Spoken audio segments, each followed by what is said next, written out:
I'd like to thank you for showing up to our event honoring Wellstone. And we're going to be calling this a tribute, questions, and a call for justice.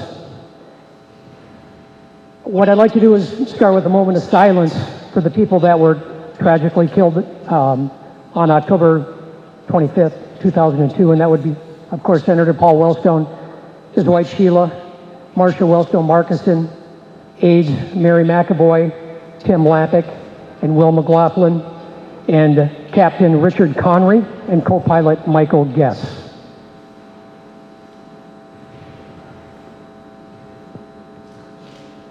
Amen and shalom. I'd also like a moment of silence for the people that died in military conflicts in the United States, for non-combatant citizens that Paul Wellstone tried to prevent.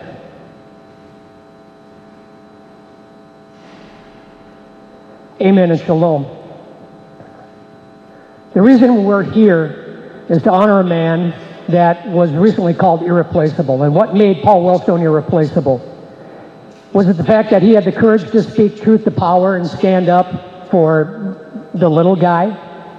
Was it the fact that he was willing to take on the fight that nobody else was willing to take on?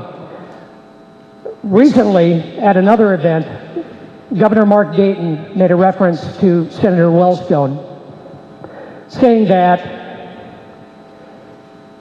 Paul Wellstone was in communications and had the possibility of running for president against George Bush in 2004, and that he would have run against John Kerry in the Democratic primary and likely would have won that, and would have been a very formidable foe against President Bush and likely would have won. So we have to contemplate that we would now be coming out of what was the end of the second term of a Wellstone presidency and what the world might look like with respect to that. I'm a national security whistleblower affiliated with financial crimes at the regulatory level and illegal domestic surveillance. I was referred to by national syndicated columnists as being too much of a hero, but Paul Wellstone was too much of a hero, and he was also a whistleblower. That wasn't part of his job description. And one of the things that I'd like to talk about is that, Paul was working on very specific legislation that nobody else would take on. And one of those things was the 2002 Senate Bill 3143, the Consumer and Shareholder Protection Association Act. Now, what that would have done, if enacted, was have prevented, if not, greatly mitigated the 2008 financial collapse, because Senator Wellstone knew what the problem was. And the problem was regulatory capture. No matter what political parties in power at the time, that we have rules in place, they're just not enforced equally. And so that the problem was corruption at the regulatory level with the Securities Exchange Commission and the financial regulators, the CFTC, FINRA. And so he proposed a piece of legislation that would have given access to the common person, retribution, so when these financial collapses and crises would appear, and the SEC would not hold anybody accountable, the Consumer and Shareholder Protection Association Act would. Now, what I've got here is a copy of a Senate report from 2006 with regards to Fannie Mae. And if anybody lost money in the 2008 financial crisis, and that was about, average net loss was 40% of people's net worth. But this is a congressional report from the Senate Banking Committee in 2006 investigating Fannie Mae. And what they found was that Fannie Mae was able to write their own rules, or have rules that worked for them, written for them. That Franklin Raines, the CEO, violated the trust of the public and encouraged rapid growth without proper internal controls or risk management, and caused Fannie Mae's executives were enriching themselves through earnings manipulation. Fannie Mae's management directed employees to manipulate accounting and earnings to trigger maximum bonuses for senior executives. Management manipulated accounting and reaped maximum undeserved bonuses, prevented the rest of the world from knowing about it. Nobody was held accountable for that. And Paul Wellstone wanted to hold those people accountable. The other thing that Senator Wellstone was involved was being under surveillance since 1970 by the FBI. And this is a quote that stated, "At the same time, the capacity to assert social and political control over the individual will vastly increase. As I've already noted, it will soon be possible to assert almost continuous surveillance over every citizen and maintain up-to-date, complete files containing even most personal information about the health or personal behavior of the citizen. In addition to more customary data, these files would be subject to instantaneous retrieval by authorities." The next comment was Senator Frank Church during the Tower Commission. "The National Security Agency's capability at any time could be turned around on the American people, and no American would have any privacy left. Such is the capability to monitor everything. Telephone conversations, telegrams, it doesn't matter. There would be no place to hide. If a dictator ever took over the NSA, they could enable it to impose total tyranny, and there would be no way to fight back." That was 1975.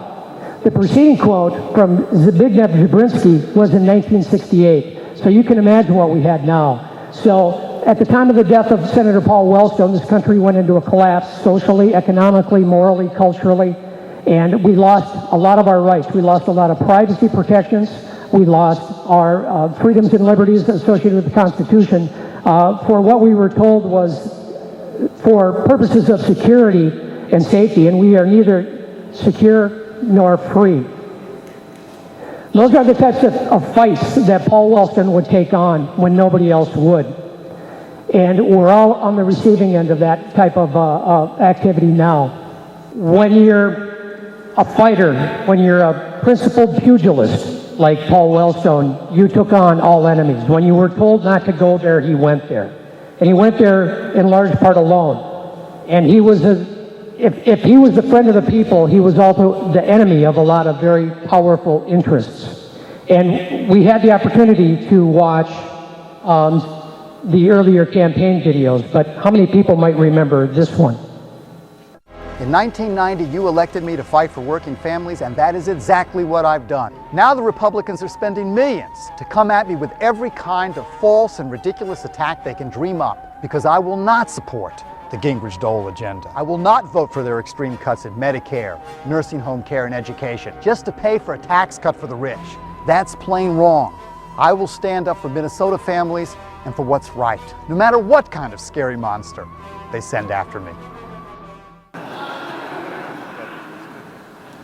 It was almost like he knew that the people that he was willing to do battle with were monsters and were willing to do anything.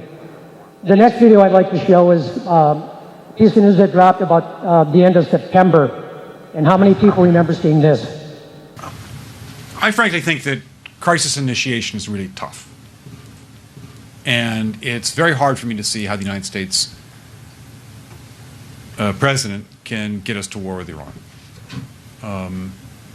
Which leads me to conclude that if, in fact, compromise is not coming, that the traditional way of America gets to war is what would be best for U.S. interests. Some people might think that Mr. Roosevelt wanted to get us into World War II, as David mentioned. You may recall we had to wait for Pearl Harbor. Some people might think Mr. Wilson wanted to get us into World War I. You may recall he had to wait for the Lusitania episode. Some people might think that Mr. Johnson wanted to send troops to Vietnam. You may recall he had to wait for the Gulf of Tonkin episode. We didn't go to war with Spain until the until the Maine exploded. And may I point out that Mr. Lincoln did not feel he could call out the Federal Army until Fort Sumter was attacked, which is why he ordered the commander at Fort Sumter to do exactly that thing which the South Carolinians had said would cause an attack. So if, in fact, the Iranians aren't going to compromise, it would be best if somebody else started the war. One can combine other means of pressure with sanctions. I mentioned that explosion on August 17th. We could step up the pressure. I mean, look, people, Iranian submarines periodically go down. Someday one of them might not come up. Who would know why? We can do a variety of things if we wish to increase the pressure. I'm not advocating that, but I'm just suggesting that this is not a either-or proposition. Of, it's just sanctions has to succeed or other things. We are in the game of using covert means against the Iranians. We could get nastier at that. How many people here have seen that video? You just got a lesson in American history that you didn't get in high school. And basically what this individual is claiming, it works for a Washington think tank, the Washington Institute for Near East Policy, basically telling us that pretty much every war the United States has ever been involved in came as the result of a false flag. It needed some type of an initiation or a kickstart. Those are the kind of people, subhuman, that Paul Wellstone had a problem with. And they had a problem with him. Now, how many people would recognize the person that said this quote? Because the United States has a long record of supporting terrorists and using terrorist tactics, the slogans of today's war on terrorism merely makes the United States look hypocritical to the rest of the world. By any measure, the U.S. has long used terrorism. In 1978-79, the Senate was trying to pass a law against international terrorism. In every version they produced, the lawyers said the U.S. would be in violation. That wasn't Paul Wellstone. Sounded like something maybe he possibly would have said. That was Lieutenant General William Odom, the director of the NSA under Ronald Reagan. Those are the people that Paul Wellstone had a problem with. When our American diplomacy ends up being indiscriminately dropping bombs on people or sanctions as a recourse. Now, one of the things that Paul is best well known for is this Iraq War speech. The administration seeks our authorization now for military action. This debate, colleagues, must include all Americans, because our decisions finally must have the informed consent of the American people, who will be asked to bear the costs in blood and treasure of our decisions. When the lives of sons and daughters of average Americans could be risked and lost, their voices must be heard in the Congress before we make decisions about military action. I believe many Americans still have profound questions about the wisdom of relying too heavily on a preemptive, go-it-alone military approach.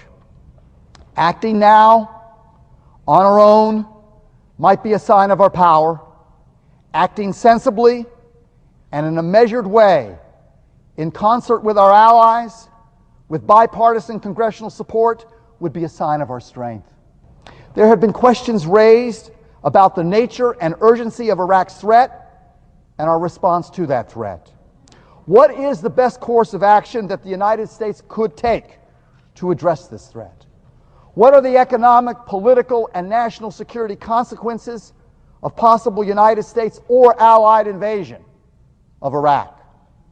There have been questions raised about the consequences of our actions abroad, including its effects on the continuing war on terrorism, our ongoing efforts to stabilize and rebuild Afghanistan, and efforts to calm the intensifying Middle East crisis, especially the Israeli-Palestinian conflict. And there have been questions raised about the consequences of our actions here at home. Of greatest and of gravest concern, obviously, are the questions raised about the possible loss of life that could result from our actions. The United States could post tens of thousands of troops in Iraq, and in so doing, we risk countless lives of United States soldiers and innocent Iraqis. Authorizing the preemptive, go-it-alone use of force right now, which is what the resolution before us calls for, in the midst of continuing efforts to enlist the world community to back a tough new disarmament resolution on Iraq, could be a very costly mistake for our country. Madam Chair, I quite often in debates, at the end of debates on amendments, we thank our staff for the work that they've done and appreciate their hard work. I would, at the end of my statement today on the floor of the United States Senate, as to why I am opposed to the resolution that will be before us and that we will be debating today and in the days to come, which is too open-ended and would provide the President with authority for preemptive military action including ground invasion in Iraq. I would like to thank my staff. Where's that voice today?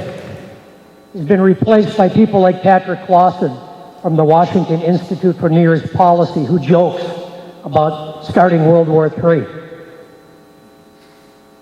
Think about what we would have had if not for the tragic events of the day 10 years ago with the plane crash.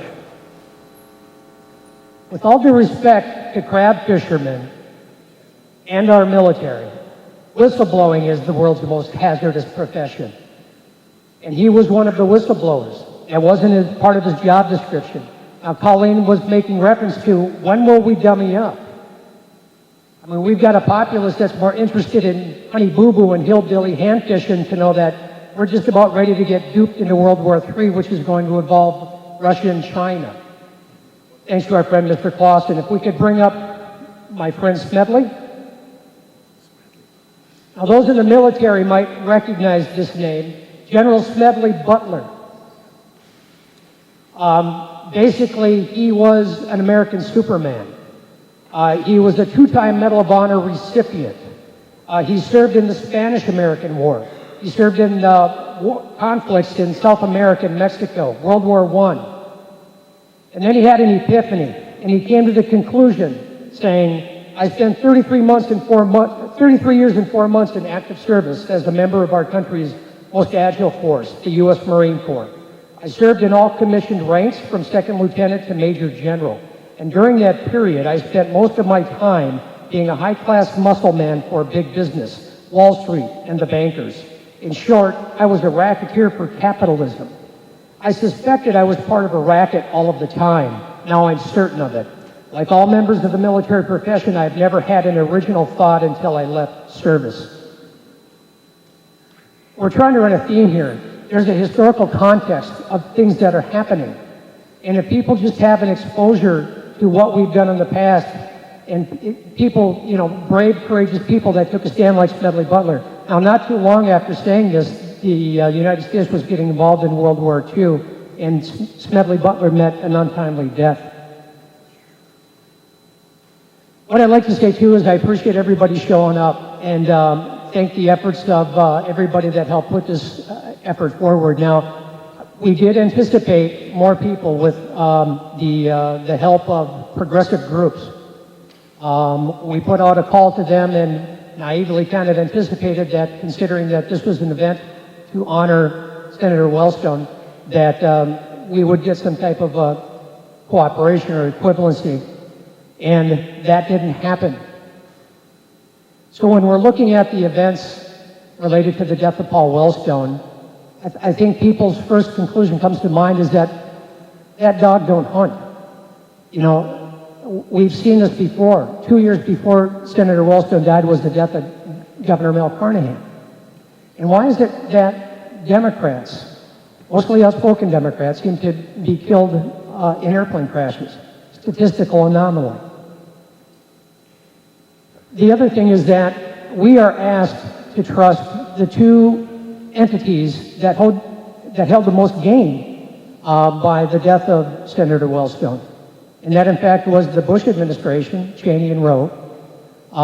The people that had actually warned, Vice President Cheney had warned Paul Wellstone about things such as his Iraq war vote and, poking his nose into things that he wasn't supposed to be looking at. And Vice President Cheney gave Senator Wellstone a warning a couple of weeks before he died about, serious ramifications to the people of your state, Minnesota, if you don't get with the program. If you haven't been exposed to the truth and you're getting it for the first time tonight, we ask that you share that with your friends, because we will be calling for an investigation, or at least a public hearing, into the findings of the government, the National Transportation Safety Board, and the FBI with regards to this crash. In the event, if people believe that there might be a possibility, then we owe that to Paul Wellstone and his family and the staffers and the pilots. If you refuse to believe it, I'm sorry, but there's nothing that we can do. for you. We have war criminals on Fox News telling us what we need to do. We have a Republican presidential candidate that wants to outfit his foreign policy with the Bush administration hacks. And Paul Wellstone is dead. Where's the justice? Well, I want to close this out by a call for justice.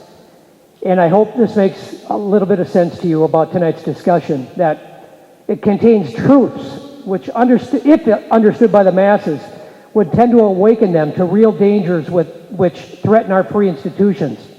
Eternal vigilance is the price of liberty, and the people too indifferent or too self-satisfied to be mindful of their liberties are unworthy of such a boon. Republics are lost because their guardians, the people, entrust them to scheming politicians. We did not profit by the experience of other republics, but we followed in their footsteps. And in their downfall, we see our impending doom. That such a doom may be averted, I believe to be the desire of every patriotic citizen. And if, through these discussions, people are awakened to a consciousness of impending danger, I shall feel that this labor has not been in vain, that a revolution is upon us, that let us see to it that this sacrifice by people like Paul Wellstone is wrought by ballots rather than bullets. Never in the history of the world have the means for imparting information been conducted on such an extensive and magnificent scale than at present time. Yet never have the masses been more ignorant of their condition or more mystified as to the real cause of their afflictions. Distracted by misfortune, blinded by prejudice, disheartened and bewildered, they are easy prey to the demagogue, whose profession it is to mislead and entrap them in political snares, to awaken people and direct them in their search for the real source of evils that have overtaken them is the aim and object of this discussion tonight. The people should be trusted when left to act in their own intelligent convictions, for the interests of the masses are identical. An injury to one is of the concern to all. But blinded by party prejudice or unacquainted with the methods of political tricksters, they are easily deceived and led to act or vote in direct opposition to their own best interest and judgment. The intelligence of the people is the only safeguard of liberty, and through this discussion, if one ray of light or hope shall be given to the distressed millions of my country, this labor of love tonight will not be in vain. Boy, I would have loved to have written that, and I hope it made sense to you. And I have people telling me we need to write a book, but this is historical in perspective. The author of that testimony was Sarah E. Vandevort Emery, and she wrote that in 1893 and 1894. Her books were 7 Financial Conspiracies Which Have Enslaved the American People, 1894. Imperialism in America, Its Rise and Progress. If we don't learn from history, if we don't stand up for the truth, if we don't take action, if we don't hold the people accountable for these atrocities, we're going to have the same mistakes.